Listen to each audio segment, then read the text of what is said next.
जर तुम्हाला खरंच वाटत असेल की आपल्याला आशीर्वाद पाहिजे आहे, तुळजाभवानीचा म्हण किंवा लक्ष्मी आईचा म्हण किंवा ज्या पण देवाची तुम्ही पूजा करता आहे, भक्ती करता आहे, पण तुम्हाला असं वाटतं आहे की आशीर्वाद नाही भेटत आहे, पण तुमच्या घरातला एखादा व्यक्ती तो पूर्ण भक्ती करत असतो, पण कधी कधी असं होतं ना की जो भक्ती करत असतो त्याच्यामध्ये अडचणी निर्माण करतात काही लोक घरातले किंवा बाहेरचे, त्याच्यामुळं त्यांना व्यवस्थित सपोर्ट नाही भेटत, त्याच्यामुळं त्यांची भक्ती ही अधुरी राहते. तर प्लीज असं काही करू नका की जी व्यक्ती भक्ती करत आहे तर त्यांना साथ द्या, सपोर्ट करा.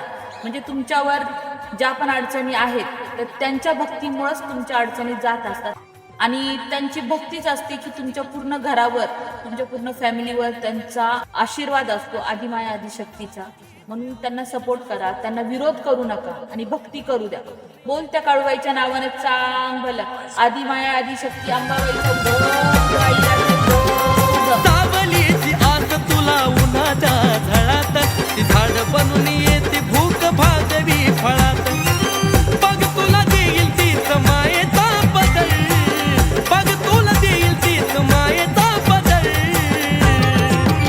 भक्ती